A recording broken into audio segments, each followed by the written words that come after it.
মাছ ধরার ট্রলার এবং নৌযান সমূহকে নিরাপদ স্থানে অথবা নিকটস্থ আশ্রয় কেন্দ্রে কমানোর জন্য বলা যাচ্ছে।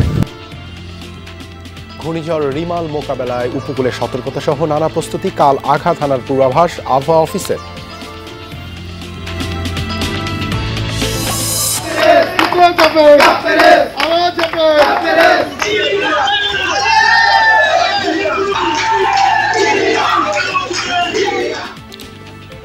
তৃতীয় ধাপের উপজেলা নির্বাচনের প্রার্থীদের জমজমাট প্রচার, ভোটারদের মন জয়ে দিচ্ছেন নানা আশ্বাস।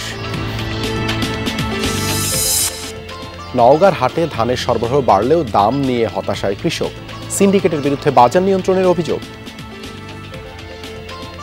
ব্যাপারীরা ধান কিনুছে না পেলে আমরা কি করবো, আমরা এখন অগত্যের পর বিক্রি করলে ইজ্জত বাঁচান লাগছে কামের মাসেকে দিয়ে লস খাচ্ছে আমরা। এখানে আড়তদার এবং ইদারদারেরা স্টক করেছে, তার কিছু সিন্ডিকেট করেছে। মানিকগঞ্জের তেওতা গ্রাম জুড়ে ছড়িয়ে কবি নজরুলের স্মৃতিচিহ্ন, ১২৫তম জন্মবার্ষিকীতে নানা আয়োজন। পাশেই যমুনা নদী, যে নদীটা কবি নজরুল ইসলামকে মারাত্মকভাবে টানত। পরবর্তী প্রজন্মের কাছে যে নজরুলের যে এই স্মৃতি বিজড়িত এই জায়গার এই বার্তাটা যাতে আমরা পৌঁছে দেওয়া যায়।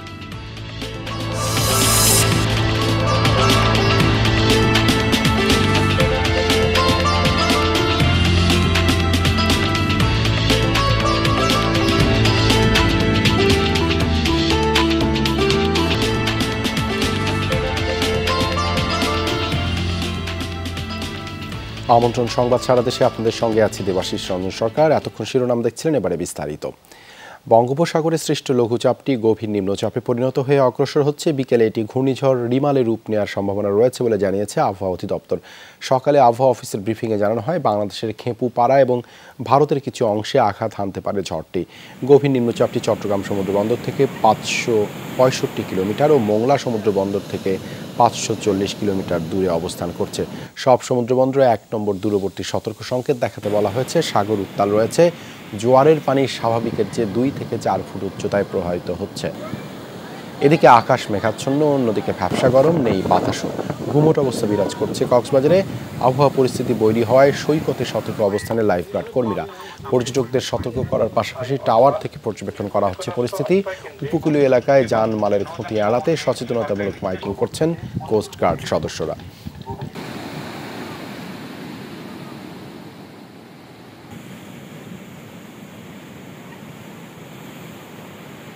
আমাদের গাণিতিক মডেল বা আমাদের যে অ্যানালাইসিস, তাতে আজকে বিকালে ঘূর্ণিঝড়ের রূপ নিতে পারে এবং পরবর্তীতে সেটা রাতে অথবা কালকে সকালের দিকে প্রবল ঘূর্ণিঝড়ের রূপ নেওয়ার সম্ভাবনা আছে। সন্ধ্যার পর থেকেই কিন্তু আমরা যে ফোরকাস্ট দিয়েছি তাতে চট্টগ্রাম, খুলনা এবং বরিশাল এই সকল বিভাগে কিন্তু বৃষ্টিপাত, অধিকাংশ জায়গায় বৃষ্টিপাত শুরু হবে। সম্ভাব্য ঘূর্ণিঝড় রিমালের আঘাত মোকাবেলায় উপকূলীয় এলাকাগুলোয় নেওয়া হয়েছে প্রস্তুতি। এ বিষয়ে আরও জানাতে কক্সবাজার থেকে যুক্ত হচ্ছেন সহকর্মী এহসান আল কুতুবী। এহসান, ঘূর্ণিঝড় মোকাবেলায় পূর্ব প্রস্তুতির বিষয়ে বিস্তারিত জানাবেন। আবহাওয়া কেমন দেখছেন?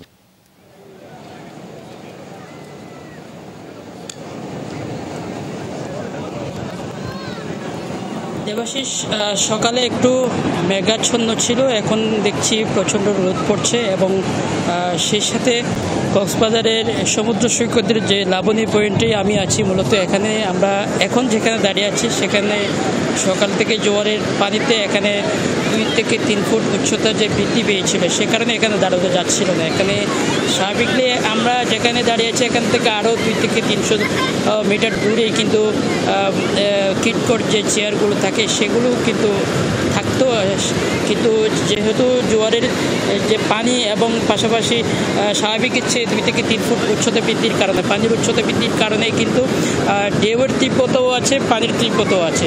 সে কারণে পর্যটকদেরকে বারবার নিরুৎসাহিত করা হচ্ছে যাতে তারা সাগরে নেমে গোসল না করেন, যেহেতু ঘূর্ণিঝড়ের যে প্রভাব, সেই প্রভাবের কারণে কোনো পর্যটক যাতে দুর্ঘটনায় পতিত না হয়, বারবার তাদেরকে সতর্ক করা হচ্ছে এবং লাল পতাকা টাঙানো হয়েছে সমুদ্র সৈকতের প্রতিটি পয়েন্টে। সিসিএফ লাইফগার্ড সহ জেলা প্রশাসনের প্রত্যেকটি টিম কাজ করছে যাতে কোনো দুর্ঘটনায় পতিত না হয় কোনো পর্যটক। দেবাশিস, ধন্যবাদ এহসান যুক্ত হবার জন্য। ভোলা থেকে যুক্ত রয়েছেন সহকর্মী জুয়েল সাহা বিকাশ। জুয়েল, উপকূলের আবহাওয়া এখন কেমন? ঝড় মোকাবেলায় প্রশাসনের তরফে কি ধরনের উদ্যোগ নেওয়া হয়েছে?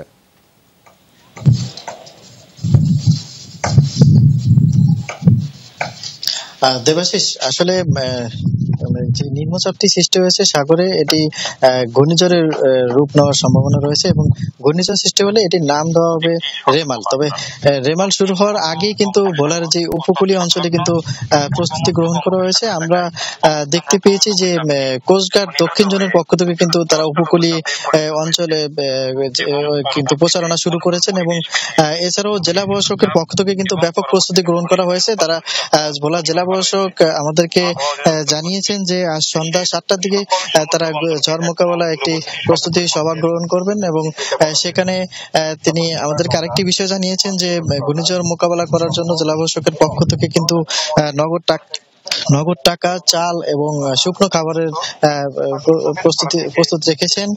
আর আরেকটি বিষয় হলো কোস্টগার্ড দক্ষিণ জোনের মিডিয়া কর্মকর্তা আমাদেরকে জানিয়েছেন যে তারা ঘূর্ণিঝড় শুরু হওয়ার আগে গতকাল থেকে কিন্তু তারা মানুষকে সচেতনমূলক যে কাজটি সেটি কিন্তু শুরু করেছেন এবং উপকূলীয় এলাকাগুলোতে তারা এই কাজটি অব্যাহত রেখেছেন। তিনি আমাকে একটা বিষয় দাবি জানিয়েছেন যে তারা যে সচেতনমূলক কার্যক্রম শুরু করেছেন, এই সচেতনমূলক কার্যক্রমের কারণে কিন্তু সাগর মোহনায় যারা মাছ শিকার করতে গিয়েছেন তারা কিন্তু অনেক ট্রলার কিন্তু কুলে ফিরে এসেছে এবং সেটি কিন্তু আমাদেরকে জানিয়েছেন। দেবাশিস, ধন্যবাদ জুয়েল যুক্ত হবার জন্য। ঘূর্ণিঝড় রিমালের আঘাতে কক্সবাজার থেকে সাতক্ষীরা ক্ষতিগ্রস্ত হতে পারে বলে জানিয়েছেন দুর্যোগ ব্যবস্থাপনা ও ত্রাণ প্রতিমন্ত্রী মোহাম্মদ মুহিবুর রহমান। দুপুরে সচিবালয়ে ঘূর্ণিঝড় পরিস্থিতি নিয়ে প্রস্তুতিমূলক সভায় শেষে এই কথা জানান প্রতিমন্ত্রী। বলেন, ঘূর্ণিঝড়ের সময় 7-8 ফুট জলোচ্ছ্বাসের সাথে প্রচুর বৃষ্টিপাত হওয়ার সম্ভাবনা রয়েছে। এর প্রভাবে পাহাড়ি অঞ্চলে ভূমিধস হতে পারে বলেও জানান দুর্যোগ প্রতিমন্ত্রী। আগামীকাল ভোর থেকে ঝড় আঘাত হানতে পারে, সন্ধ্যায় পুরোপুরি আঘাত হানবে বলে পূর্বাভাস রয়েছে। রাতে 10 নম্বর মহাবিপদ সংকেত দেয়া হবে বলে জানান তিনি। ঘূর্ণিঝড় মোকাবেলায় মন্ত্রণালয়ের প্রস্তুতি রয়েছে। 80,000 স্বেচ্ছাসেবক ও উপকূলে 4,000 আশ্রয়কেন্দ্র প্রস্তুত আছে বলেও জানান দুর্যোগ ব্যবস্থাপনা ও ত্রাণ প্রতিমন্ত্রী মোহাম্মদ মুহিবুর রহমান। এই ঘূর্ণিঝড়ের যে খারাপ দিক রয়েছে, এখানে প্রচুর বৃষ্টিপাত হবে, যার জন্য আমাদের পাহাড়ি অঞ্চল, বিশেষ করে কক্সবাজার, চিটাগাং পাহাড়ি অঞ্চলে প্রচুর ল্যান্ডস্লাইড হইতে পারে। সুতরাং এই সমস্ত কিছু মাথায় রেখে একদিকে ঘূর্ণিঝড়, ল্যান্ডস্লাইড এবং সমুদ্রের নৌকার বিভিন্ন মাছ ধরা ট্রলার যারা যে অবস্থা আছে সবকিছু মাথায় রেখে আমরা সার্বিক প্রস্তুতি আমরা ইতিমধ্যে আমরা নিয়েছি। তৃতীয় ধাপের উপজেলা পরিষদ নির্বাচনের শেষ মুহূর্তের প্রচারণায় ব্যস্ত সময় পার করছেন প্রার্থীরা। সকাল থেকে কর্মী সমর্থকদের নিয়ে ভোটারদের বাড়ি বাড়ি যাচ্ছেন প্রার্থীরা। এলাকার উন্নয়ন সহ নানা প্রতিশ্রুতি দিয়ে ভোট চাইছেন তারা। চেয়ারম্যান প্রার্থীদের পাশাপাশি গণসংযোগে ব্যস্ত ভাইস চেয়ারম্যান প্রার্থীরাও। আগামী 29শে মে তৃতীয় ধাপে 110টি উপজেলা নির্বাচনের ভোট গ্রহণ অনুষ্ঠিত হবে। এর মধ্যে 20টি উপজেলা নির্বাচনে ইভিএম ব্যবহার হবে। বাকি উপজেলায় ব্যাপক ব্যালট পেপারে ভোট নেওয়ার পদক্ষেপ নিয়েছে কমিশন।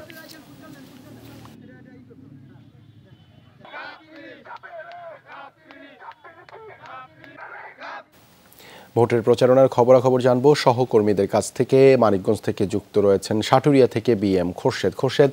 প্রচারণার আরও দুদিন তো বাকি, ভোটারদের সাড়া কেমন পাচ্ছেন প্রার্থীরা?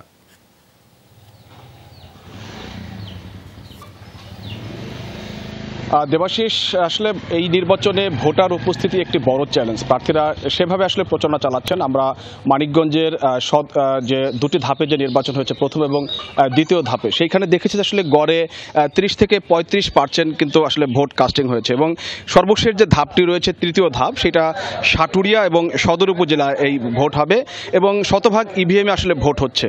এবং প্রার্থীরা আসলে আমরা প্রার্থীদের সঙ্গে কথা বলেছি, প্রার্থীরা যে বিষয়টি বলছেন যে তাদের আসলে কেন্দ্রে যেন ভোটাররা যায়, স্বতঃস্ফূর্ত ভোট যেন হয়, সেই জন্য আসলে তারা চেষ্টা করছেন নানাভাবে আসলে প্রার্থী সহ তাদের কর্মী সমর্থকের পাশাপাশি প্রশাসনের তরফ থেকেও কিন্তু ভোটার উপস্থিতি বাড়ানোর আসলে চেষ্টা করা হচ্ছে। এবং মোটামুটি আসলে এই যে তৃতীয় ধাপের যে নির্বাচন সদর এবং সাটুরিয়া, সেখানে আসলে যেহেতু নিরুত্তাপ, আমরা বলা চলে যে এখানে আসলে কোনো অভিযোগ নেই, পাল্টা অভিযোগ যেটা দ্বিতীয় দফা নির্বাচনের সময় ছিল।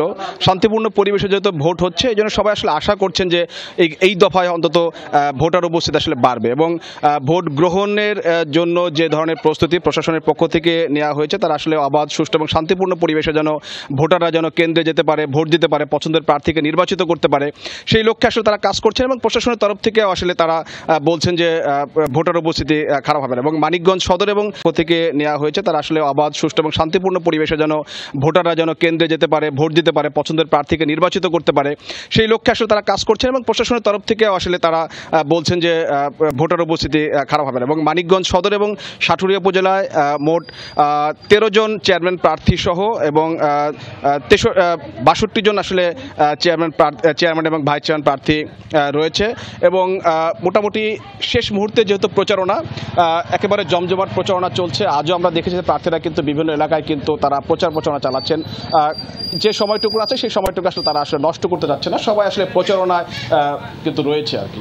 দেবাশিস, ধন্যবাদ খোরশেদ। আমরা এবারে ফেনী সদর উপজেলার নির্বাচনের প্রচারণার খবর জানতে চাই। যুক্ত হচ্ছেন সহকর্মী আরিফুর রহমান। আরিফ, ভোটের সময় তো ঘনিয়ে এসেছে, ফেনীতে কি অবস্থা প্রচারণার?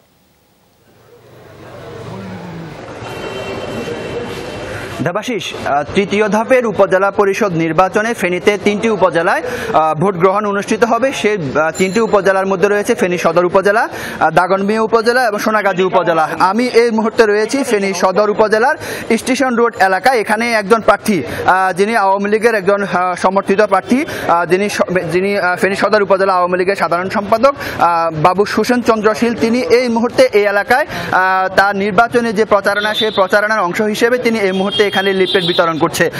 তবে এখানে তার সাথে রয়েছে আরো 2 জন প্রার্থী, যিনি মহিলা ভাইস চেয়ারম্যান একজন রয়েছে, আরেকজন যিনি ভাইস চেয়ারম্যান রয়েছে, তারা আওয়ামী লীগ থেকে তাদেরকে সমর্থন দিয়েছে, তারা এখানে এই মুহূর্তে তার সাথে নির্বাচনী প্রচারণা করছেন। আমরা এই যে যিনি প্রার্থী সুসেন চন্দ্রশীল, আমি তার সাথে কথা বলেছিলাম, তিনি যেটি জানিয়েছেন যে অন্যান্য উপজেলা যে ভোট গ্রহণ অনুষ্ঠিত হয়েছে সেখান থেকে তারা এই যে ফেনী সদর উপজেলা, সেই উপজেলায় নির্বাচনে যে ভোটার সংখ্যা বাড়বে বলে তিনি আশা ব্যক্ত করছেন এবং কি নির্বাচনের প্রতীক বরাদ্দের পর থেকে তিনি প্রতিদিনই এই যে আজকে যেভাবে তিনি লিফলেট বিতরণ করছেন, প্রতিদিনে তিনি যে ফেনী যে সদর উপজেলার 12টি ইউনিয়ন এবং একটি পৌরসভা, সেই পৌরসভার 18টি ওয়ার্ড, প্রত্যেকটি ওয়ার্ডে তিনি যাচ্ছেন এবং কি তিনি হচ্ছে যে 12টি ইউনিয়নে আওয়ামী লীগের যে বর্ধিত সভায় তিনি সেখানে বর্ধিত সভা করেছেন এবং কি প্রত্যেকটি ভোটারের কাছে যাচ্ছেন যে তিনি ভোটারদেরকে অনুরোধ করছেন যাতে করে নির্বাচনে গিয়ে তার যে প্রতীক দোয়াত কলমে ভোট দেওয়ার জন্য তিনি ভোটারদের কাছে যাচ্ছেন এবং তিনি ভোট চাচ্ছেন। তো তৃতীয় ধাপের উপজেলা নির্বাচনের এ ছিল আমার কাছে সর্বশেষ। ধন্যবাদ আরিফ যুক্ত হবার জন্য। এক্সপ্রেসের রুট পরিবর্তনের প্রতিবাদে কুষ্টিয়ায় মানববন্ধন হয়েছে। সকালে ভেড়ামারা রেলওয়ে স্টেশনে এই রুটে চলাচলকারী একমাত্র চিত্রা এক্সপ্রেস চালু রাখার দাবিতে গণজমায়েত ও মানববন্ধন করে স্থানীয়রা। এ সময় ব্যানার ফেস্টুন নিয়ে মানববন্ধন করেন তারা। বিক্ষোভকারীরা জানায় চিত্রা এক্সপ্রেসের রুট পরিবর্তন হলে এই রুটে চলাচলকারীদের দুর্ভোগ পোহাতে হবে, তাই ট্রেনের রুট পরিবর্তন না করার দাবি জানায় তারা। অন্যথায় ভেড়ামারা থেকে সকল রুটের ট্রেন চলাচল বন্ধের হুঁশিয়ারি দেয় বিক্ষোভকারীরা। নওগাঁয় জমে উঠেছে ধানের হাটগুলো, সরবরাহ বেড়েছে কিন্তু বাজার দরে হতাশ চাষিরা। তাদের অভিযোগ হাটগুলোর দর নিয়ন্ত্রণ করছে মিলার ও আড়তদার সিন্ডিকেট, ফলে অসহায় কৃষকরা লোকসানে ধান বিক্রি করতে বাধ্য হচ্ছেন। ধান বেচা কেনার এই দৃশ্য নওগাঁর সরস্বতীপুর হাটে। গোলা থেকে ফলন এনে বিক্রি করছেন চাষি, শস্য কিনতে আড়ত পেতে বসেছেন ব্যবসায়ীরা। ক্রেতা বিক্রেতার যেন দম ফেলার ফুরসত নেই। ভরা মৌসুম, তাই অন্য হাটগুলোতেও নতুন ধানের সরবরাহ বেড়েছে, কিন্তু কয়েকদিনের বাজার দরে হতাশ চাষিরা।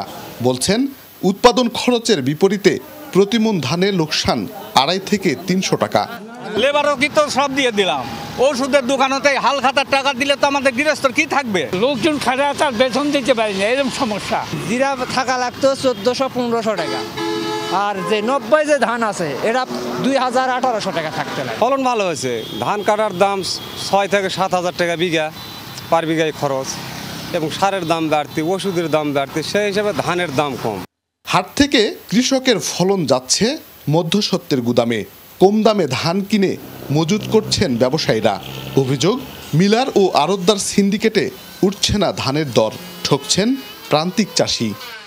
সব কাটি এক হয়ে গেছে, সব আড়তদার এক হয়ে গেছে। ব্যাপারীরা ধান কিনুছে, না পারলে আমরা কি করবো? আমরা এখন অগত্যা পর বিক্রি করলে ইজ্জত বাঁচান লাগছে কামের মানুষকে দিয়ে। লস খাচ্ছি আমরা এখানে। আড়তদার এবং ইদারদারেরা স্টক করেছে, তার কিছু সিন্ডিকেট করেছে না। দর বেঁধে দিয়ে ধানের বাজার নিয়ন্ত্রণ করছেন কর্পোরেট ব্যবসায়ীরা। চাহিদার বিপরীতে সরবরাহ বাড়ায় কমেছে দর বলছেন আড়তদার ও স্থানীয় ব্যবসায়ীরা।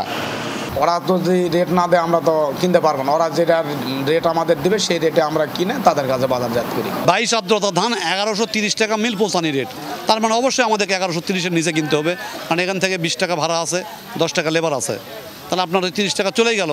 আমরা যারা ক্রয় করি তাদের তো 2-10 টাকা লাভ থাকা লাগবে। আমদানিটা একটু ব্যাপক পরিমাণ হওয়ার কারণেই দামটা একটু কম হচ্ছে। নওগাঁ জেলায় আবাদপুকুর, মাতাজি, ছাত্রা, চকগৌরী, সিসা ও মহাদেবপুরে ধান বেচা কেনার বড় হাট বসে। ধানের ন্যায্য দর নিশ্চিত করতে ভরা মৌসুমে তদারকি বাড়ানোর প্রতিশ্রুতি দিয়েছিলেন কর্মকর্তারা, কিন্তু এখন হাটগুলোতে আর কারোই দেখা নেই। তাই কৃষককে লাভবান করতে দ্রুত পদক্ষেপ নেওয়ার আহ্বান জানিয়েছেন ভুক্তভোগী চাষিরা। শফিক ছোটন, যমুনা নিউজ, নওগাঁ। স্মৃতি জড়িয়ে আছে মানিকগঞ্জের তেওতা গ্রামে। এই গ্রামের মেয়ে প্রমীলা দেবীর প্রেমেই শুধু পড়েননি, কবি মুগ্ধ হয়েছিলেন চারপাশের প্রকৃতিতে।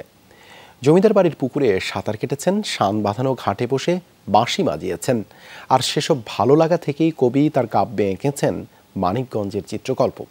সহকর্মী BM খোরশেদের রিপোর্টে বিস্তারিত।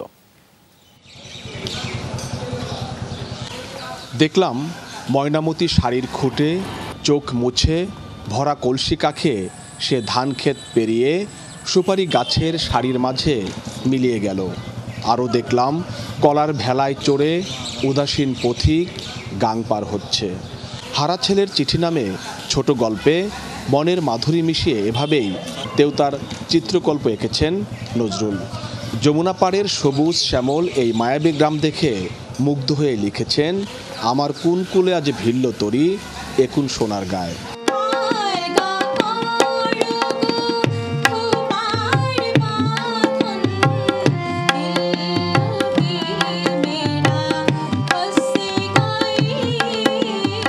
মানিকগঞ্জের শিবালয় উপজেলার তেওতা গ্রামের মেয়ে কবিপত্নী আশালতা সেনগুপ্তা ওরফে প্রমীলা নজরুল শুধু তার প্রেমে নয়, কবি মুগ্ধ হয়েছিলেন জমিদার বাড়ির শান বাঁধানো পুকুর, নবরত্ন মঠ আর গ্রামের সৌন্দর্য দেখেও।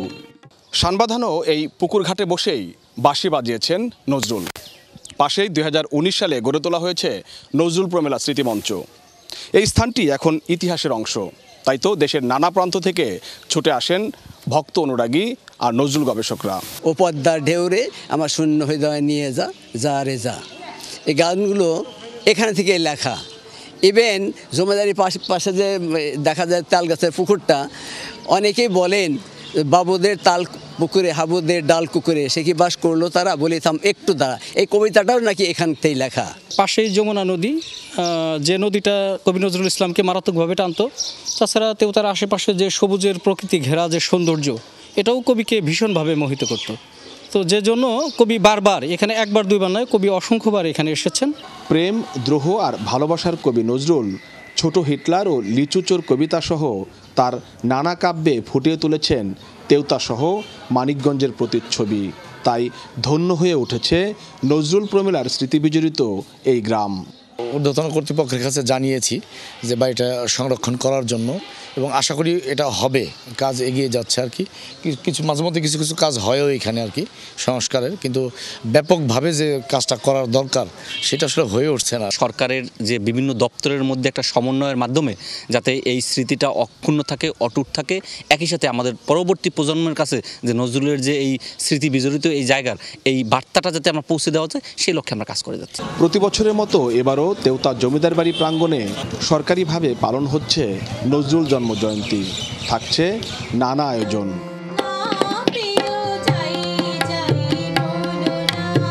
BM Khorshed, Jamuna news, Manikganj. এই ছিল সংবাদ সারা দেশে এখনকার আয়োজনে। এতক্ষণ সাথে থাকার জন্য ধন্যবাদ সবাইকে।